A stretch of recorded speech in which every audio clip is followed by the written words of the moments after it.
नमस्कार दोस्तों, स्वागत है अपनी YouTube channel top trending GK में। दोस्तों इस वीडियो में देखने वाले हैं आज जो आपके 13 अगस्त 2021 को एसएससी सीजीएल का एग्जाम हुआ है। प्रथम पारी में पूछे गए टोटल 25 में से 25 एग्जैक्ट वो सवाल मिल चुके हैं। सारे सवाल एक्स्ट्रा फैक्ट साइज जानने वाला है ताकि जिन भी कैंडिडेट का आने वाले सेट में एग्जाम है जरूर फायदा होगा। वीडियो के अंत तक आपको बने रहना है। इसकी पीडीएफ फाइल के लिए आपको टेलीग्राम चैनल ज्वाइन करना है। ऑल सिप की पीडीएफ फाइल एक साथ टेलीग्राम चैनल पर मिल जाएगी। जिन भी कैंडिडेट ने ज्वाइन नहीं किया है लिंक डिस्क्रिप्शन बॉक्स में क्लिक करके आप ज्वाइन कर सकते हो। और इन सभी कैंडिडेट का बहुत बहुत धन्यवाद जिन्होंने रियल और ऑथेंटिक सवाल है वो टेलीग्राम पर सेंड किए हैं। आज 13 अगस्त में प्रथम पारी में पूछे गए ये सभी सवाल कवर करें। उससे पहले मैं आपको बता दूं, आप किसी भी कॉम्पिटिटिव एग्जाम्स की तैयारी करते हो, अपनी तैयारी को परखने के लिए अभी एग्जाम में स्पेशली एसएससी के एग्जाम में टाइम मैनेजमेंट बहुत ज़्यादा जरूरी है। टाइम मैनेजमेंट, कॉन्फिडेंस लेवल है, कौन सा सेक्शन वीक है उसके अकॉर्डिंग आप उसको बूस्ट कर सकें। इन सभी के लिए स्मार्ट वर्क के तौर पर आपको मॉक टेस्ट लगाना बहुत ज़्यादा जरूरी हो जाता है। मॉक टेस्ट के लिए टेस्ट बुक इसलिए बेहतरीन प्लेटफॉर्म है। यहाँ पर एक तो आप अनलिमिटेड जब से जितने भी मॉक टेस्ट लगा सकते हो। सेकेंड है सारे एग्जाम्स के मॉक टेस्ट आपको एक ही पास के अंतर्गत मिल रहे हैं। इसमें भी यदि आप टीटीजी के कूपन कोड यूज करते हो तो एक्स्ट्रा 10% का आपका और फायदा होने वाला है। जो भी आपके लिए सूटेबल पास हो 1 वर्ष 2 वर्ष वो यहाँ से आप बाई कर सकते हो। इवन टेक्स्ट बुक एप्लीकेशन से भी आप इस कूपन कोड की सहायता से एक्स्ट्रा डिस्काउंट ले सकते हो। ज़्यादा जानकारी के लिए डिस्क्रिप्शन बॉक्स में लिंक है, क्लिक करके आप ज्वाइन ये मॉक टेस्ट सीरीज कर सकते हो। एग्जाम में जो आपको पैटर्न या फिर डैशबोर्ड देखने का मिलता है सेम इंटरफेस से यहाँ पर भी आप प्रैक्टिस कर सकते हो। तो चलिए कंटिन्यू कर लेते हैं। 13 अगस्त प्रथम शिफ्ट का जो एग्जाम हुआ है आपके 9 से 10 AM वाली शिफ्ट है, इसमें पूछे गए टोटल 25 जीके के सवाल। देखिएगा तो पहला सवाल है 2020 टोयोटा थाईलैंड ओपन में महिला एकल विजेता कौन रही है। तो महिला एकल विजेता रही है जो 2020 का टोयोटा थाईलैंड ओपन हुआ है, इसमें कैरोलिना मारिन रही है जो स्पेन की खिलाड़ी है। पुरुष एकल के विजेता रहे हैं विक्टर एक्सेल्सन। कौन? विक्टर एक्सेल्सन हुए हैं। ये 19 से 24 जनवरी 2021 को पाक क्रेट नॉर्थबुरी थाईलैंड में आयोजित हुआ है। बात करूं जो अभी सीजीएल के एग्जाम स्टार्ट आज ही हुए हैं तो करंट अफेयर्स कहां तक आ रहे हैं, जैसे कि इससे पहले आपके CHSL का एग्जाम हुआ है तो करंट अफेयर्स हैं सेम उसी मंथ से आ रहे हैं, यानी ज़्यादातर आपको दिसंबर के देखने को मिल रहे हैं और जनवरी 2021 तक के करंट अफेयर्स आपको पूछे जा रहे हैं। और फरवरी के भी एक दो सवाल आज टच किए गए तो आपको फरवरी तक लेकर चलना है, फरवरी 2021 तक की। बाकी यदि आपको चाहिए कि SSC CHSL के टोटल ऑल शिफ्ट का जो अभी एग्जाम हुआ है इससे पहले भी अप्रैल में हुआ है उनकी पीडीएफ फाइल आपको वेबसाइट पर कल मॉर्निंग को मिल जाएगी। तो वेबसाइट की लिंक डिस्क्रिप्शन बॉक्स में टॉप ट्रेनिंग जीके.in आप विजिट कर सकते हो। तो ये जो आपके कप में महिला एकल का पूछा है तो कैरोलिना मारिन को दिया गया है और बाकी जो पुरुष युगल का है ली यांग और वांगसी लिन को दिया गया है। ये थाईलैंड में आयोजित हुआ है। तो ये करंट अफेयर्स का सवाल हो जाएगा। दिसंबर 2020 में केंद्र सरकार ने किस राज्य को अशांत क्षेत्र घोषित किया है जहां पर अपशपा कानून को 6 माह और बढ़ा दिया गया है। तो अपशपा कानून को 6 माह और बढ़ाया गया है दिसंबर 2020 में। पहले जुलाई में भी ये एक्सटेंड किया गया था, अभी दिसंबर में भी इसको बढ़ा दिया गया है। तो ये नागालैंड में लागू है, अशांत क्षेत्र घोषित किया गया है। यानी इन कानून के तहत सुरक्षा बलों को कहीं भी अभियान चलाने या किसी को भी पूर्व वारंट के बिना गिरफ्तार करने का यहाँ पर अधिकार मिल गया है। इस कानून के तहत नागालैंड में ये सशस्त्र विशेष अधिकार कानून है, अप्सपा कानून है, कई दशकों से लागू है। जो 1958 का ये अधिनियम है। पहले 30 जून 2021 को 6 महीने के लिए एक्सटेंड हुआ था, अभी दिसंबर में भी दोबारा बढ़ा दिया गया है। Who was the author of किताब उल हिंद है। किताब उल हिंद के लेखक आप कहेंगे अल बरूनी है। इससे पहले एग्जाम में पूछा हुआ सवाल है कि अल बरूनी की जो पुस्तक किताब उल हिंद है वो किस भाषा में लिखी गई है। तो आप कहेंगे अरबी भाषा में लिखी गई है। किताब उल हिंद के लेखक अल बरूनी है। नेक्स्ट वन देखिएगा, कला के क्षेत्र में पद्म विभूषण 2021 किसे दिया गया है। जैसे कि दोस्तों इससे प्रीवियस जो आपके SSC CHSL का एग्जाम हुआ है पद्म भूषण यानी पद्म अवार्ड से सवाल आए थे, साथ ही साथ नोबल अवार्ड से भी प्रत्येक शिफ्ट में सवाल देखने को मिले थे। जितने भी पद्म अवार्ड हैं, भूषण, विभूषण, पद्मश्री हैं, किस क्षेत्र में दिए गए हैं, वो कहाँ से बिलोंग करते हैं, ये सभी आपको पता होना चाहिए माइंड में। तो सुदर्शन साहू को दिया गया है कला के क्षेत्र में पद्म विभूषण। बाकी जो पद्म विभूषण 2021 में शिंजो आबे को दिया गया है जन सेवा के क्षेत्र में जो जापान से है। SP बाला सुब्रमण्यम को दिया गया है मरणोपरांत, ये कला के क्षेत्र में दिया गया है। और बात करूं डॉक्टर बेले मोनपा हेगड़े की, इनको चिकित्सा के क्षेत्र में एग्जाम में पूछा हुआ सवाल है, चिकित्सा के क्षेत्र में स्पेशली पूछा जाता है। डॉक्टर बेले मोनपा हेगड़े को पद्म विभूषण 2021 से सम्मानित किया गया है। नरेंद्र सिंह कपानी जो USA से हैं, इन्हें विज्ञान और प्रौद्योगिकी क्षेत्र में। मौलाना वहीउद्दीन खान को अध्यात्म के क्षेत्र में, BV लाल को पुरातत्व और सुदर्शन साहू जो ऑप्शन में दे रखा था कला के क्षेत्र में। बाकी SP बाल सुब्रमण्यम को दिया गया है कला के क्षेत्र में, लेकिन ऑप्शन के अकॉर्डिंग ये था आपकी। पद्म भूषण 2021 की बात करें तो वो भी आपको पता होना चाहिए। चंद्रशेखर कंबारा को दिया गया है साहित्य और शिक्षा के क्षेत्र में, ये कर्नाटक से हैं। नृपेंद्र मिश्र सिविल सर्विस उत्तर प्रदेश है दोस्तों, नृपेंद्र मिश्र हैं। चंद्रशेखर कंबारा हैं। रामविलास पासवान हैं, जनसेवा हो जाएगा। कृष्णन नायर, शांता कुमारी, ये हैं कला के क्षेत्र में, ठीक है। तरुण गोगोई को जनसेवा मरणोपरांत मिला है। केशुभाई पटेल हैं। तरुण गोगोई कहाँ से दोस्तों? असम से। केशुभाई पटेल है गुजरात के। इन दोनों को मरणोपरांत जनसेवा के क्षेत्र में दिया गया है पद्म भूषण। सुमित्रा महाजन को भी मिला है। साथ ही साथ तरलोचन सिंह हैं, कल्बे सादिक हैं, रजनीकांत देवीदास श्रॉफ हैं। एक बार आप पीडीपी देख लेना इसके, ताकि आपको पता चल जाए, यानी कंफ्यूज ना हो, याद हो जाए इजीली कि कौन सा अवार्ड है, किसको मिला है, कौन से क्षेत्र में। इलेक्ट्रॉन वोल्ट किसकी यूनिट है? इजी सवाल है। एनर्जी है, ऊर्जा की इकाई हो जाएगी इलेक्ट्रॉन वोल्ट है। एक ईवी के अंतर्गत है कितने जूल होते हैं? जूल, अर्घ, ये सभी ऊष्मा की ही इकाई यानी ऊर्जा कार्य की इकाइयाँ हैं। तो अर्घ है 1.602 गुणा 10 की घात -12 अर्घ होता है एक ईवी में, और जूल में 1.602 गुणा 10 की पावर -19 जूल होता है एक ईवी में। मोरारजी देसाई के बाद में भारत के प्रधानमंत्री कौन बने थे? तो आप कहेंगे चौधरी चरण सिंह बने थे, भारत के 5वें प्राइम मिनिस्टर हैं। चौथे प्रधानमंत्री थे मोरारजी देसाई, इनके बाद बने चौधरी चरण सिंह, जो 5वें प्रधानमंत्री बने हैं। इनका जो कार्यकाल रहा है चरण सिंह का, वो 1979 28 जुलाई से 14 जनवरी 1980 तक रहा है। बाकी इनसे पहले मोरारजी देसाई से पहले इंदिरा गांधी थी प्रधानमंत्री, और चरण सिंह के बाद में दोबारा इंदिरा गांधी बनी थी प्रधानमंत्री। आप देख सकते हो जितने भी अब तक प्रधानमंत्री बने हैं, कौन किसके पहले या बाद में बना है। एग्जाम में सवाल आए आने वाले सेट में, तो आपको फायदा होगा। जवाहरलाल नेहरू प्रथम प्रधानमंत्री, उसके बाद एक्टिंग बने थे गुलजारी लाल नंदा, फिर लाल बहादुर शास्त्री सेकंड प्रधानमंत्री, उसके बाद एक्टिंग बन गए थे, फिर दोबारा गुलजारी लाल नंदा, फिर इंदिरा गांधी बनी थी तीसरी प्रधानमंत्री, चौथे मोरारजी देसाई, 5वें चरण सिंह हैं। दोबारा यहाँ पर इंदिरा गांधी बनी चरण सिंह के बाद में, और फिर बने थे राजीव गांधी। राजीव गांधी के बाद में 7वें कह सकते हो विश्वनाथ प्रताप सिंह बने थे। 8वें बने हैं चंद्रशेखर, ठीक है। 9वें बने हैं पीवी नरसिम्हा राव बने थे। 10वें अटल बिहारी वाजपेयी। नेक्स्ट बने थे एचडी देवगौड़ा, और 12वें जो प्रधानमंत्री हैं ये बने थे इंद्र कुमार गुजराल बने थे, और फिर दोबारा अटल बिहारी वाजपेयी आ गए थे यहाँ पर, और 13वें मनमोहन सिंह, अभी वर्तमान में नरेंद्र मोदी जी हैं। अगला सवाल, दयानंद सरस्वती के बारे में गलत कथन कौन सा है? दयानंद सरस्वती हैं। इसके बारे में एक गलत स्टेटमेंट ऑप्शन के अकॉर्डिंग था कि ब्रह्मा समाज की स्थापना यानी संस्थापक थे, जो कि गलत है। आपको पता है ब्रह्मा समाज के जो फाउंडर थे वो राम मोहन राय थे, न कि दयानंद सरस्वती हैं। तो दयानंद सरस्वती ने किसके संस्थापक थे? तो वो थे आर्य समाज के संस्थापक हैं। महर्षि दयानंद ने 10 अप्रैल 1875 को गिरगांव मुंबई में आर्य समाज की स्थापना की थी। 10 अप्रैल 1875 को दयानंद सरस्वती ने। और बाकी राजा राममोहन राय हैं, ये आपके ब्रह्म समाज के संस्थापक थे। वेदों की ओर लौटो हैं, ये भी इनका प्रमुख नारा है महर्षि दयानंद सरस्वती का, जो ऑप्शन में आपको मिला होगा। मूल नाम इनका मूलशंकर तिवारी है। मूल नाम 12 फरवरी 1824 को टंकारा गुजरात में जन्म हुआ। मृत्यु अजमेर राजस्थान में हुई थी। इनके गुरु का नाम है विरजानंद दंडिस, इनके गुरु का नाम है। इन्होंने 1876 में भारतीयों के लिए भारत के रूप में स्वराज का आह्वान किया था सबसे पहले।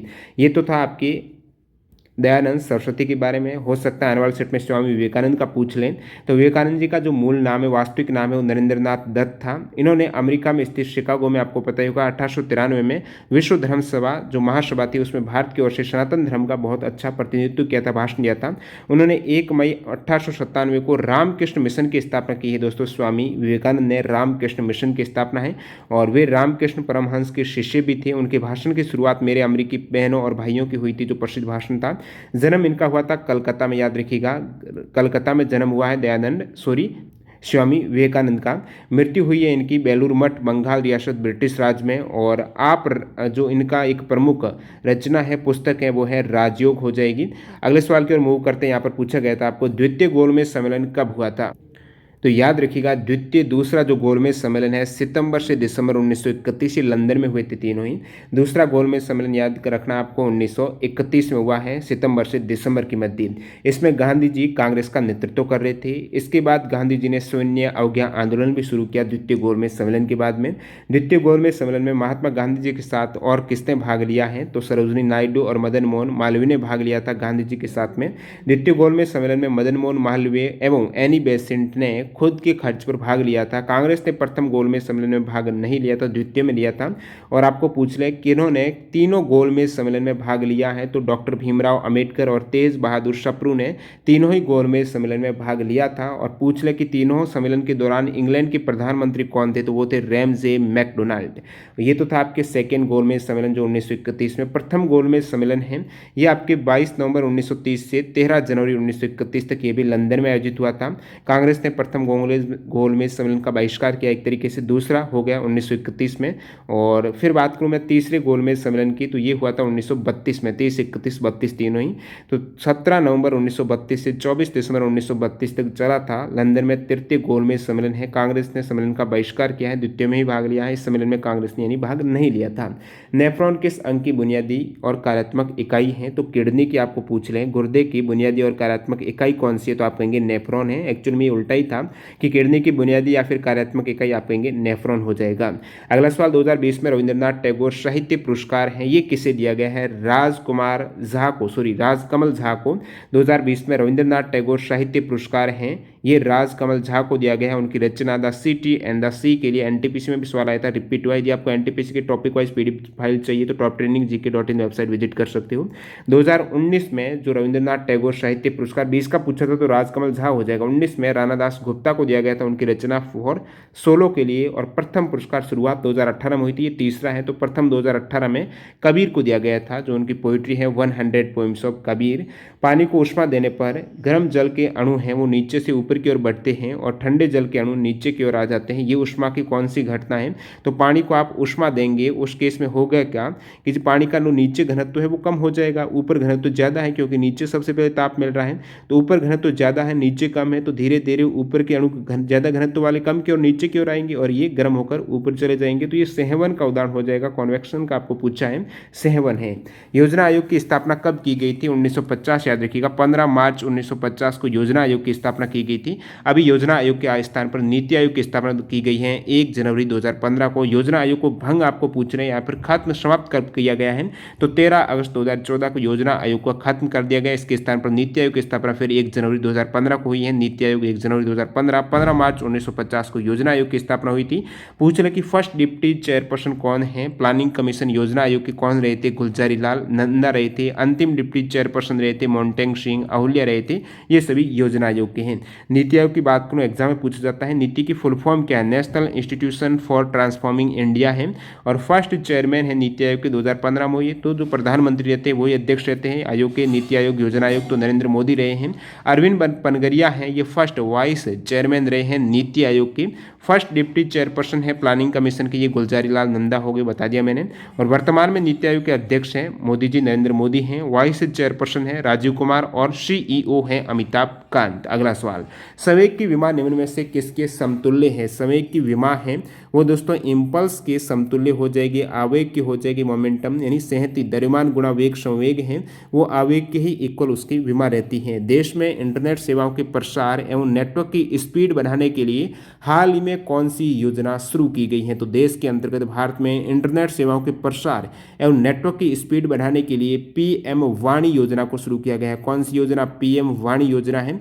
पीएम वाणी का मतलब क्या हो गया, वाणी यानी वाईफाई एसेज नेटवर्क इंटरफेस है, ये वाणी की फुल फॉर्म कह सकते हो, जो दूरसंचार विभाग के द्वारा सार्वजनिक वाईफाई एक्सेस नेटवर्क इंटरफेस है, इसकी योजना के तहत ये इंटरनेट सेवाओं का प्रसार किया जाएगा। कौन हिंदुस्तान रिपब्लिकन एसोसिएशन यानी एचआर की संस्थापक सदस्य था, तो संस्थापक सदस्य में से आपको ऑप्शन था राम प्रसाद बिस्मिल हैं, वो कह सकते हो को फाउंडर। तो सचिंद्र नाथ सान्याल और राम प्रसाद बिस्मिल ने हिंदुस्तान रिपब्लिकन एसोसिएशन की स्थापना की है। ये दोस्तों स्थापना की गई थी 1924 में। अब देखिए इनके बाद ये एक और नया हिंदुस्तान सोशलिस्ट रिपब्लिकन एसोसिएशन की स्थापना 1928 में चंद्रशेखर आज़ाद के नेतृत्व में दिल्ली के फिरोज शाह कोटला मैदान में हिंदुस्तान रिपब्लिकन एसोसिएशन का नाम बदलकर हिंदुस्तान सोशलिस्ट रिपब्लिकन एसोसिएशन किया गया है, यानी HSRA कर दिया गया था 1928 में। एग्जाम में पूछा हुआ सवाल है, नौजवान भारत सभा की स्थापना किसने की है? तो 1926 में भगत सिंह ने की थी। अगला सवाल, AB डिविलियर्स किस IPL टीम से खेलते हैं? सभी को पता होगा, RCB रॉयल चैलेंजर्स बेंगलुरु से खेलते हैं AB डिविलियर्स, जो कि दक्षिण अफ्रीका की क्रिकेट खिलाड़ी हैं। पूछ ले कि डेविड वार्नर किस टीम से? जो भी विदेशी खिलाड़ी है जरूर देख लेना। बेन स्टोक्स हैं, राजस्थान रॉयल्स से खेलते हैं, इंग्लैंड के खिलाड़ी हैं। डेविड वार्नर ऑस्ट्रेलिया के खिलाड़ी हैं, सनराइजर्स हैदराबाद से खेलते हैं। अगला सवाल देखिएगा, गुरुद्वारा पातालपुरी किस नदी के किनारे बनाया हुआ है? तो गुरुद्वारा पातालपुरी की बात करें तो ये सतलुज नदी के तट पर बनाया हुआ है पंजाब में। ये गुरुद्वारा रूपनगर जिले के किरतपुर में स्थित है। सतलुज नदी के तट पर है गुरुद्वारा पातालपुर है। इससे मिलता जुलता नाम है गुरुद्वारा पांवटा साहिब है। पहले स्टूडेंट कंफ्यूज हो गए थे, ये बताया था, बाद में कंफर्म करके कि पातालपुरी का ही पूछा गया था। गुरुद्वारा पांवटा साहिब है, ये हिमाचल प्रदेश के सिरमौर जिले के पांवटा साहिब में है। ये यमुना नदी के किनारे स्थित है गुरुद्वारा पांवटा साहिब है। और अगला सवाल देखिएगा, पूछा गया है, बाघमारा पिक्चर प्लांट अभ्यारण्य किस राज्य में स्थित है? तो बाघमारा पिक्चर प्लांट जो अभ्यारण्य है, सेंचुरी है, वो मेघालय में। किस राज्य में? तो मेघालय हो जाएगा। यूनियन बजट 2021-22 में कितने वायरोलॉजी संस्थान हैं, इसको खोलने की घोषणा की गई है? तो यूनियन बजट जो 2021-22 में जारी हुआ है, तो इसमें जो वायरोलॉजी संस्थान है, नेशनल इंस्टीट्यूट ऑफ वायरोलॉजी खोलने की घोषणा हुई है, वो 4 संस्थान को खोलने की घोषणा हुई है। इसी बजट में 9 बायोसेफ्टी लैब और 100 सैनिक स्कूल स्थापित करने की भी घोषणा की गई है। मुद्रा स्थानांतरण मेथड जो RTGS है, यानी रियल टाइम ग्रॉस सेटलमेंट है, इसके अंतर्गत जो एक UTR रेफरेंस नंबर मिलता है, यूनिक रेफरेंस नंबर रहता है, UTR यानी यूनिक ट्रांजैक्शन रेफरेंस नंबर है, जिनकी सहायता से आपको बाद में प्रॉब्लम होती है, कोई शिकायत करनी है, तो आप ट्रेस कर सकते हो आपका अकाउंट में पैसे ट्रांसफर हुए हैं नहीं हुए हैं। तो RTGS करते हो या फिर आप NEFT करते हो, दोनों ही के केस में आपको UTR नंबर मिलते हैं जो मनी ट्रांसफर करते हो। तो 22 नंबर डिजिट का ये UTR नंबर जो आपको पूछना कितने डिजिट का रहता है UTR नंबर, RTGS के केस में ये 22 डिजिट का है। यदि आपको पूछ ले NEFT आप करते हो, उस केस में 16 अंक को आपको UTR नंबर मिलने वाला है। और इसमें भी NEFT में जैसे 16 अंक है, तो फर्स्ट 4 डिजिट है वो बैंक को बताएंगे, नेक्स्ट 1 डिजिट है क्या सर्वर है, उसके बाद 2 डिजिट है कौन से ईयर है, कौन से जूलियन वर्ष में, ये सभी आपको रेफरेंस नंबर में देखने को मिलता है। RTGS में इससे पहले एग्जाम एक सवाल पूछा गया था ग्रुप D में, इस प्रकार याद आ रहा है 2018 में उस समय, कि टोटल कितने लाख से अधिक का ट्रांसफर यहाँ पर कर सकते हैं? तो रियल टाइम ग्रॉस सेटलमेंट में मिनिमम आपको 2 लाख ट्रांसफर करने हैं, यानी 2 लाख से अधिक ट्रांसफर करने के लिए आप RTGS कर सकते हो। NEFT में नेशनल इलेक्ट्रॉनिक फंड ट्रांसफर है, इसमें कोई लिमिट नहीं है। ये NEFT में टोटल 16 डिजिट का UTR नंबर रहता है। अगला सवाल देखिएगा, नुब्रा वैली कहाँ पर है? तो नुब्रा वैली है दोस्तों लद्दाख में, लद्दाख घाटी के उत्तर पूर्व में स्थित है नुब्रा वैली, याद रखिएगा लद्दाख में। भारतीय पशु चिकित्सा परिषद है, तो वेटेनरी काउंसिल ऑफ इंडिया के अध्यक्ष कौन है? डॉक्टर उमेश चंद्र शर्मा। ये भी जनवरी का, तो करंट अफेयर्स हैं दिसंबर जनवरी के पूछे गए हैं। उमेश चंद्र शर्मा हैं जो कि बने हैं भारतीय पशु चिकित्सा परिषद के अध्यक्ष हैं। और भारतीय पशु चिकित्सा परिषद की स्थापना 1984 में की गई थी। ये कृषि मंत्रालय के तहत नई दिल्ली में स्थापित है। कौन सा शहर पश्चिमी तट पर है? सूरत ऑप्शन में था, और क्या एग्जैक्ट ऑप्शन थे आप बताना कमेंट करके। खेलो इंडिया विंटर गेम्स हैं, इसका पूछा गया है, एग्जैक्ट सवाल नहीं मिला। जिन भी कैंडिडेट को पता है कि एग्जैक्ट इससे खेलो इंडिया विंटर गेम्स से क्या सवाल था, किस ईयर का था, वैसे बात करूं जो खेलो इंडिया विंटर गेम्स का पहला एडिशन है मार्च 2020 में हुआ था, गुलमर्ग जम्मू कश्मीर में आयोजित हुआ था, जिसमें फर्स्ट रैंक रही है प्रथम संस्करण की वो जम्मू कश्मीर के लिए, सेकंड इंडियन आर्मी की और थर्ड उत्तराखंड की रही है। 2021 में भी लद्दाख और गुलमर्ग में हुआ है। और खेलो इंडिया यूथ गेम्स पहली बार है, ये आपकी विंटर गेम है, यूथ गेम्स अलग है, ये नई दिल्ली में हुआ था, जो फर्स्ट रैंक हरियाणा की रही है। खेलो इंडिया यूथ गेम्स 2020 है गुवाहाटी असम में, और अब की बार 2022 में नेक्स्ट हरियाणा में होने वाला है। 2019 में पुणे में हुए थे। और फिर अंतिम सवाल, अपराध की जांच के लिए वैज्ञानिक सिद्धांत के अनुप्रयोग से संबंधित विज्ञान क्या कहलाता है? तो यहाँ पर न्यायालयिक विज्ञान है, फॉरेंसिक साइंस का पूछा गया है, यानी जिसमें भिन्न भिन्न प्रकार के विज्ञान का उपयोग किया जाएगा और न्यायिक प्रक्रिया की सहायता करने वाले प्रश्नों का उत्तर देने वाला एक तरीके से ये विज्ञान हो जाता है। तो टोटल यहाँ पर 25 सवाल कंप्लीट हो चुके हैं। जिस भी सवाल में आपको डाउट है कि ये सवाल इस टाइप से पूछा गया है, वो कमेंट बॉक्स में बताना, मैं ताकि जो ऑल शिफ्ट के बाद आपको PDF फाइल टेलीग्राम चैनल पर मिलती है उसमें संशोधन करके वहाँ पर अपडेट दे दूंगा। वीडियो पूरा देखने के लिए आपका बहुत बहुत धन्यवाद। मिलते हैं सेकंड शिफ्ट की वीडियो के साथ। वंदे मातरम, जय हिंद।